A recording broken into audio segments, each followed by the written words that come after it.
Bonjour à tous les amis, aujourd'hui on va jouer au jeu de 7 familles. Non, je perds pas la boule, je vous ai bien parlé du jeu de 7 familles, vous allez comprendre. Dans la famille Catfish, je vais demander l'agent immobilier. Pour vous, mes amis, j'ai testé en fait une fausse annonce qui est apparue dans Le Bon Coin. Mais il faut savoir qu'il l'a publié aussi dans d'autres sites similaires, mais aussi sur les Facebook des étudiants. Donc je sais que vous, étudiants de la Sorbonne, malheureusement, vous avez vu cette annonce passer. Et pour certains, vous êtes tombés dans le piège. Alors ces goujats n'ont rien trouvé de mieux à faire, effectivement, de vous faire croire que l'arnaque, c'était le paiement de la caution, alors que pas du tout. Vous n'avez pas besoin d'en arriver jusque-là. L'arnaque, c'est simplement l'envoi de vos documents, les amis. Parce qu'ils vont pouvoir en faire des doubles et les utiliser. Comment je le sais? Tout simplement en ayant enquêté, étant donné qu'ils utilisent, en fait, qu'ils récupèrent les papiers que vous leur avez envoyés. Ils récupèrent votre identité et c'est justificatif de domicile. Alors vous allez vous dire, là, à un moment donné, ça paraît quand même un minimum sérieux. Et le but étant de vous amener jusqu'au paiement de la caution. Alors malheureusement, ils ont déjà pas mal avancé dans leur arnaque. Il y a différentes identités qui ont été utilisées. J'ai pas eu à chercher très loin l'annonce puisque ce sont vous, mes abonnés, qui me l'avez envoyée. Et d'ailleurs, je vous en remercie. Alors je suis tombée sur cette annonce-là qui est plutôt alléchante, qui n'a plus rien à voir avec le profil d'une étudiante. Là pour le coup, ça serait plus un couple, une famille. Mais j'ai eu envie de tester. Donc un superbe appartement, style un petit peu loft, avec des prestations haut de gamme. Il faut savoir qu'il signale que cet appartement se trouverait à 5 minutes de la mairie de Puteaux. J'ai habité longtemps sur Puteaux, dans les hauteurs et dans le centre. Croyez-moi, j'ai squatté la zone de la mairie et ce magnifique appartement, n'existe pas en fait. Donc là, vous pouvez voir les différents échanges que nous avons eus tous les deux.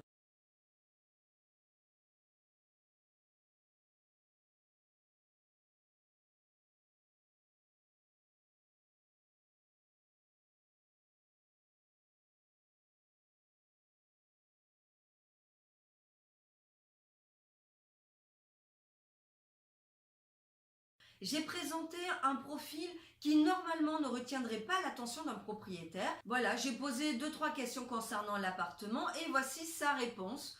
Apparemment, il est toujours aussi motivé à me louer cet appartement. Il n'a pas tiqué quand je lui ai présenté ma situation. Alors, vous noterez quand même qu'il m'a expliqué dans le mail ne pas pouvoir me donner l'adresse du bien. Alors là, je tire la sonnette d'alarme. Alors je vous demande vraiment, soyez vigilants, soyez très vigilants. À partir du moment où vous ne pouvez pas voir l'appartement ou la maison, du moins le bien, à partir du moment où vous n'avez pas rencontré la personne, vous n'y croyez pas et surtout n'envoyez pas la copie de vos documents tant que vous n'avez pas vérifié l'existence, encore une fois, du bien et du propriétaire. Et pour cela, rien de plus simple que la mairie. Bonjour, excusez-moi de vous déranger. Je vous appelle parce que je crois que je risque d'être victime d'une arnaque. Oui, tout à fait, je vais vous expliquer. Et puis, si c'était le cas, j'aimerais bien la dénoncer sur les réseaux sociaux. Alors moi, j'ai besoin de votre aide. En fait, je suis tombée sur un propriétaire qui me propose de visiter une maison à Puteaux, pas loin de la mairie. J'y suis allée, je la trouve pas. Pour cela, il me demande de payer une certaine somme d'argent. Donc déjà, c'est pas bon signe. Pourquoi? Pour en fait réserver la visite. Alors du coup, Non, c'est faux ça. Vous n'avez pas besoin de... Si vous voulez visiter une maison ou savoir... c'est pour acheter un bien, c'est cela? là, ça serait pour le louer. Ça me paraît quand même bizarre. Personne n'a pas à vous faire payer une somme simplement pour vous réserver. Est-ce que nous pourrions, je veux dire aux gens que justement pour vérifier, il faut vous appeler à n'importe quelle mairie, le service cadastre, pour vérifier avec le nom si la personne est bien propriétaire. Ça, c'est Bien sûr, possible. aucun problème. Vous avez le nom de la personne? Oui. D'accord, je regarde.